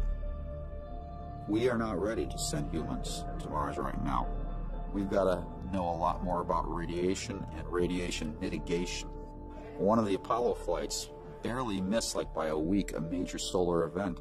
If it had gone off when the Apollo astronauts were on the way back and forth to the moon, they would have gotten their entire lifetime radiation dose in that one mission. And that's just one solar flare. So that's why we worry about this. In the Mars Direct plan, Zubrin envisions a central insulated core where a crew can retreat to while the radiation passes by. The core would be surrounded by all the provisions of the mission. This should stop any harmful dose of radiation from reaching the astronauts. Basically, you use your pantry as your storm shelter. So a solar flare happens, the alarm bell rings, the crew goes into the storm shelter, they stay in there cramped up pretty tight for a few hours until the all clear rings and they come out. This is going to happen once, it might happen twice in the course of the mission.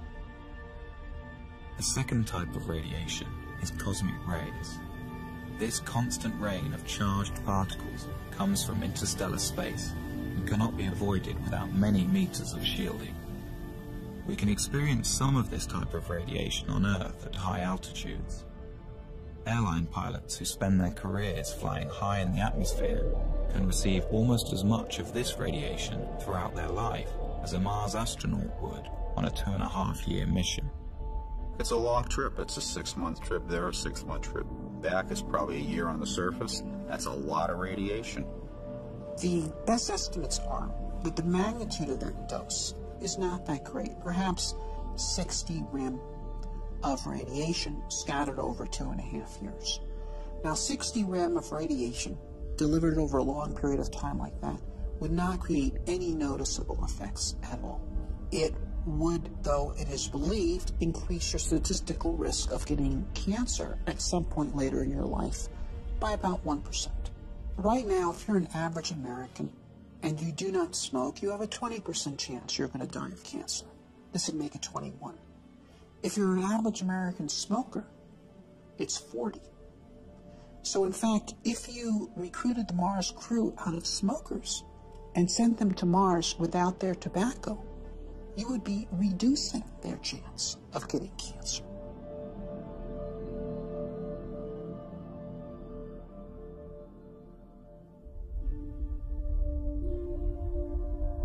With the immense distance from Earth, never before experienced by a human being, with the constant dangers of outer space surrounding their small, life-sustaining craft, and with nowhere else to go, the psychological impact on a crew could be severe.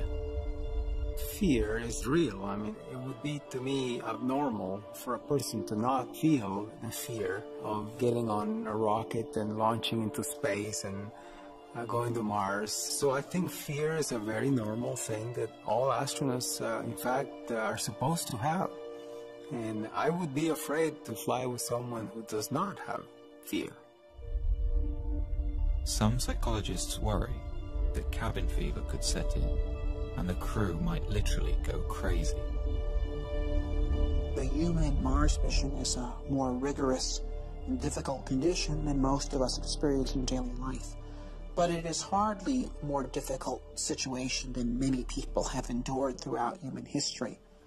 We could compare the Mars crew to the crew of 19th century or prior sailing vessels, many of whom were away from home for 3 years or more than 3 years, under conditions in which they're eating extremely bad food, without any medical knowledge to support their health, commanded by brutal officers. In every respect, the crew of the human Mars mission, with the full support of mission support and the whole world cheering for them and great rewards awaiting for them in life upon their return, is in a vastly superior condition. The Mars Direct crew will spend most of their time inside the 2-story hab, carefully designed to promote psychological well-being despite the confinement. The space where I think everybody would spend the most time, just like a lot of homes on Earth, would be the galley wardroom area. There would be chairs, a table, some kind of large screen for entertainment. You would have individual staterooms, about 4 or 5 feet wide. The ability for them to communicate with loved ones, with colleagues on Earth, I think will be almost unlimited. A Mars crew will need to be carefully chosen and thoroughly tested to ensure their ability to handle the extreme isolation.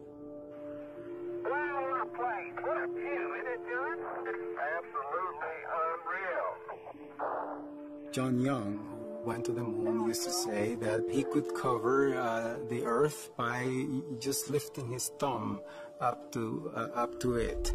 And he says that when you go to Mars, you are going to redefine the concept of loneliness. And so it is very important that the crew be well balanced and well chosen so that they can support each other. Whoever gets picked to go, they will have to learn to live together for 2.5 years. If you put out a call for volunteers for the first crew to Mars, they'd be lined up coast to coast. Most people recognize what's left after you go is the good you left behind. And to take part in a venture, this character, such a historic character of extending the reach of the human species, this is something of immortal significance.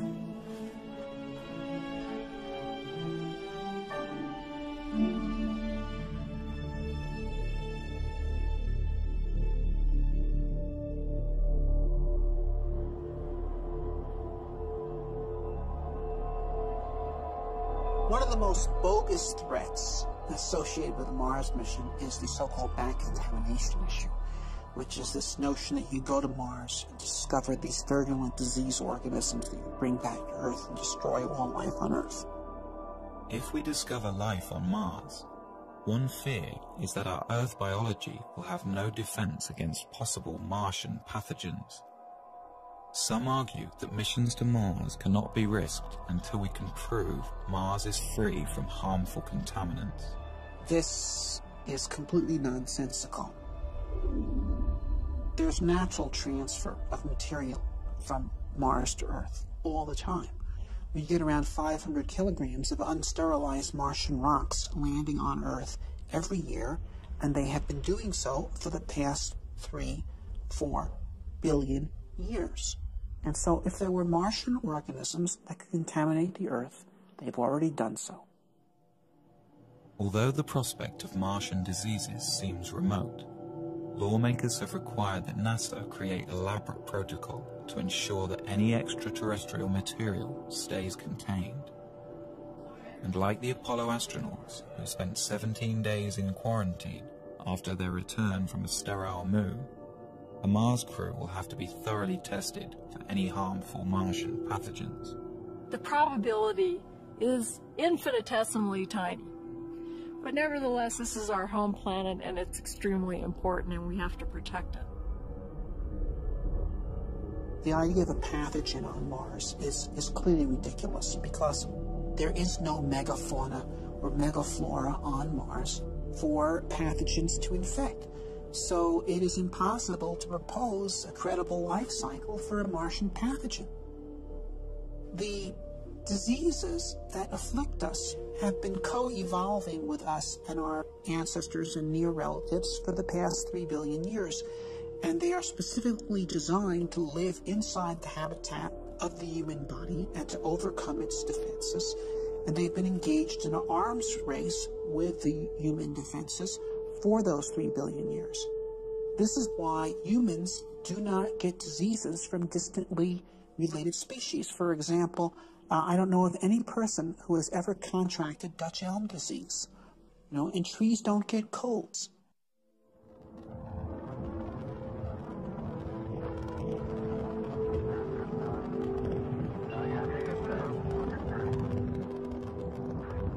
When the first Mars lander touches down, the crew will be staring out at a new world, a place that in 4 billion years, no eyes have ever seen.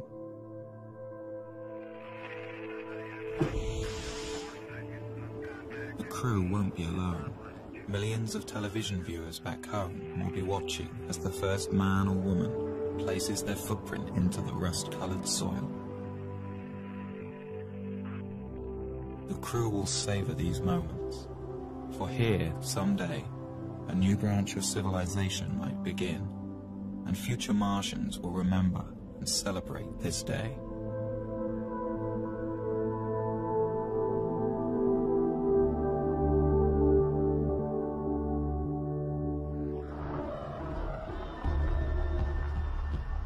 There is much for the crew to do and explore. One of their main mission objectives will be to search for signs of microscopic life.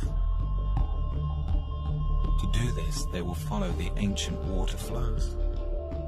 For on Earth, where there is water, there is life.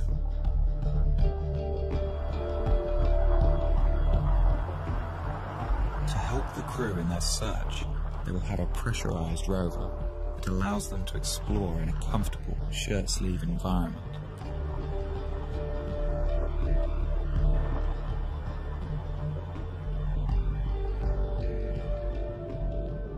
This means the crew can examine a vast area around the landing site during their 18-month stay. And there is much to explore. Mars has 58 different kinds of topography and a surface area equivalent to all the continents of Earth combined.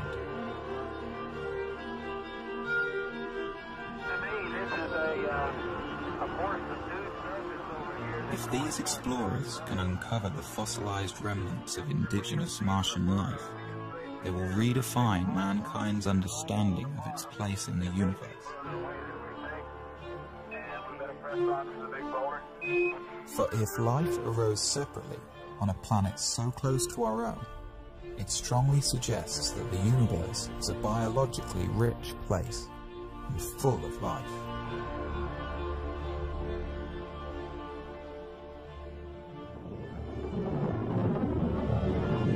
For some, the ultimate question on Mars, though, is will there be human settlements on the planet?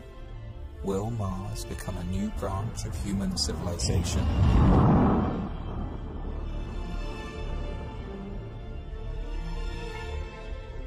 As each subsequent Mars mission explores a wider and wider area of the planet over several years, an ideal site for a base will be found, probably one with a thermal vent that can supply water and power.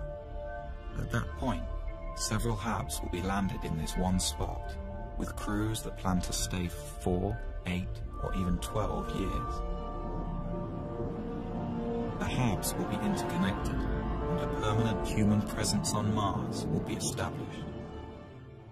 This scientific community will have to learn to become self-sufficient, to be able to survive on Mars without supplies constantly being sent from Earth. But unlike any other planet in the solar system besides Earth, Mars has all of the fundamentals needed to make this possible. Its 24-hour and 37-minute day is critical for growing plants. It has all of the elements necessary for creating building materials like plastics, metals, and glass. And it has oceans of water frozen into the soil. If we can develop this craft of living on Mars, then Mars becomes inhabitable.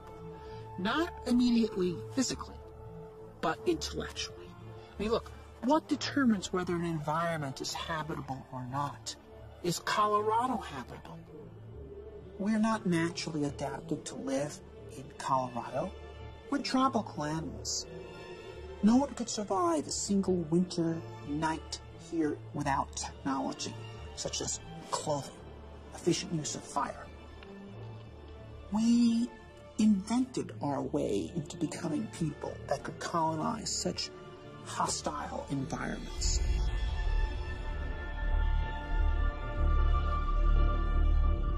Eventually, with a lot of ingenuity and invention, the scientists will learn to live off the land. They will grow crops in the iron-rich but potassium-poor soil.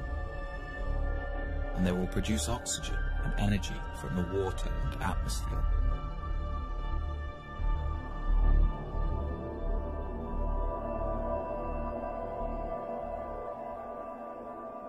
Sooner or later, children will be born, the first true Martians. They will grow up to see Mars as their home. With time, more and more people will arrive.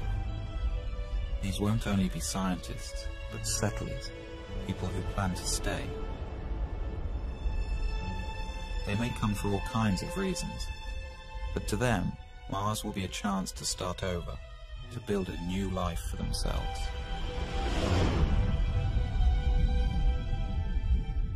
The well of human social thought is not exhausted by the present age, and I don't think will ever be exhausted. There will always be people with new ideas on how humans should live together. With Mars so far away, the hold of Earth governments on their colonies will be tenuous. The Martians will need to govern themselves. Mars is not going to be a utopia. Mars is going to be a lab. It's an open frontier. It's a place where things are going to be tried out. I think we'll see a lot of noble experiments on Mars. Perhaps some of these Martian colonies with their novel ideas based on the best thought the 21st century has to offer, maybe they'll find ways in which humans create society that are more humane and offer more opportunity for human potential.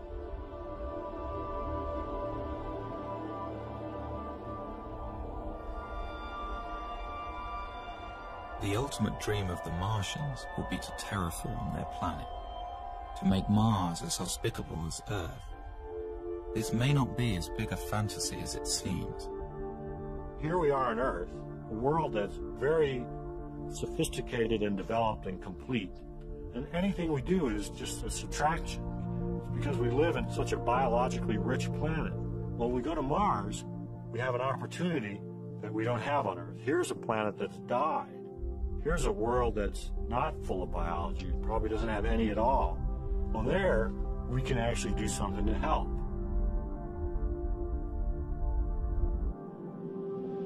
Once there are large human settlements on Mars that would have significant industrial capability, we could actually start addressing ourselves to the question of transforming the Martian environment itself, terraforming Mars, as it's called, because Mars was once a warm and wet planet, and it could be made so again through human engineering efforts. With daytime temperatures in the Martian tropical zone averaging around 0 degrees centigrade, and with an atmosphere only 1% as thick as Earth's, exposure to these elements by a human without a spacesuit would be instantly fatal. The first step to terraforming Mars and bringing it back to life will be for the Martian colonists to warm up their planet. Well, we know how to warm up planets. We're doing it on Earth by putting gases in the atmosphere. On Earth, it's not a good idea to warm up the planet. The temperature is just fine, thank you. We don't need it any warmer here. But in principle, if you could trap the sunlight reaching Mars today, every single photon that's hitting Mars, Mars would warm up in about 10 years. Well, obviously you can't trap every single photon that's hitting Mars, but you can trap about 10% of them with the greenhouse effect. So that would imply that Mars could warm up in about 100 years. Well, 100 years is a long time, but it's not astronomically long. One idea is to build small, automated factories that produce super greenhouse gases with no ozone-depleting side effects. Although these gases would be unwelcome on Earth, for the Martians they would be an efficient way to trap heat. Then within a few decades, we would raise Mars by more than 10 degrees centigrade. And if you did that, that would cause massive amounts of carbon dioxide that is currently absorbed into the Martian soil to start to outgas. Carbon dioxide is also a natural greenhouse gas. As it builds up in the atmosphere, more and more heat will be trapped, which will in turn cause more CO2 to outgas. The process will become automatic, and as the atmosphere thickens, Mars will eventually reach a state of equilibrium and stay warm naturally.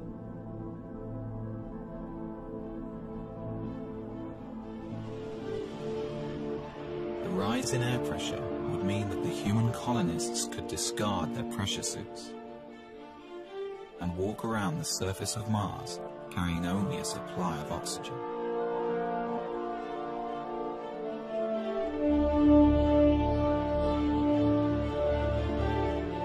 And as the temperatures rise on Mars, water frozen into the soil will begin to melt out.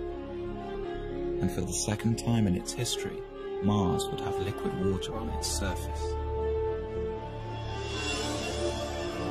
Dry Martian rivers will start to flow. Seas will rise. And there will be rain clouds in the skies.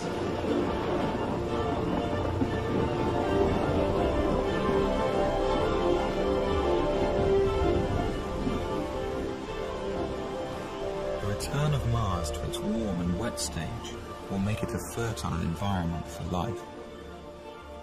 Any indigenous Martian organisms lying dormant will begin to grow, and Mars will be full of Martians.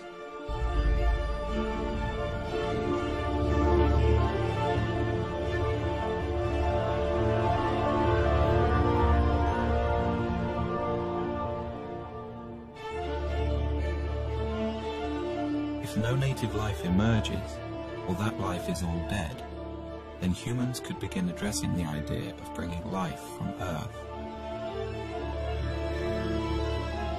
At first, it would be simple organisms, perhaps genetically engineered, that would thrive in the Martian environment. Then more complex plants could be introduced.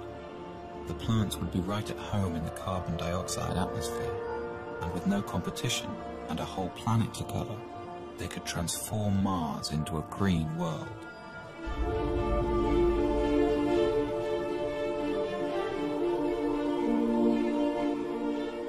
Warming Mars so that it sustains life is rapid, but then the slow process of making the atmosphere breathable for humans and animals starts, and that's done by plants. Although the process will happen naturally, if the colonists can't find a quicker way, it will take tens of thousands of years. This is a philosophical debate. Many people think the universe has a big sign on it that says, "Do not touch. Leave it alone. It was made this way. It is not in our purview as human beings to change anything." I can respect that view, although I disagree with it. I think the universe has a big sign on it that says, "Go forth and spread life." Because when I look around the universe, I think life is the most amazing thing we see. It is just incredible.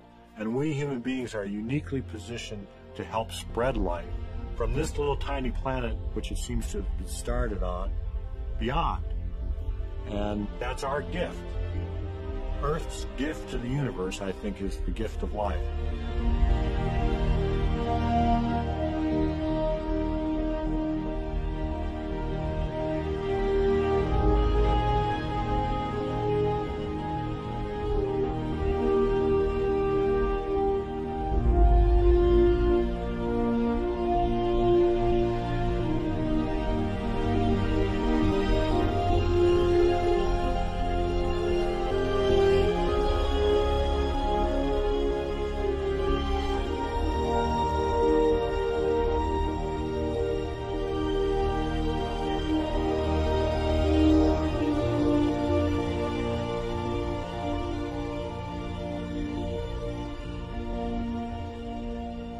This scheme for terraforming Mars is based on 20th century notions of engineering. I don't think it is how Mars will actually be terraformed. What you have here is a 20th century mind trying to address a 22nd century problem. And so I think Mars will be terraformed by the 23rd century, not by the 33rd, by the 23rd.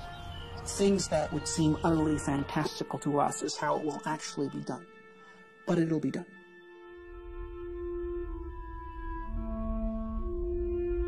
We're at a crossroads today. We either muster the courage to go, or we risk the possibility of stagnation and decay. The exploration of the solar system and expanding of life to the rest of our solar system and someday beyond is the kind of thing that will keep our civilization going. We're explorers by nature. Eventually we will go to the stars. And the question is, when will we start? I think a man-Mars mission could happen within 15 years. Some days I'm very optimistic. I think we can do it in 10, maybe 15 years. Other days I see all the political things that go into the space program. I look back on the 30 years we've been bogged down, and I get more negative about it, and I say it's going to be another 3 decades or 4 decades. Yeah, I would be surprised if we got to Mars prior to 2025 or 2030. In May of 2018. Understanding the various political obstacles that exist and what we need to fight through to get the program started, I believe that we will be on Mars by 2020.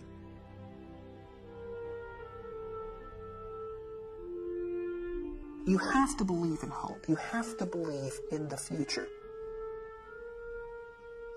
There are more and more people coming around to the point of view that a positive future for humanity requires human expansion to space.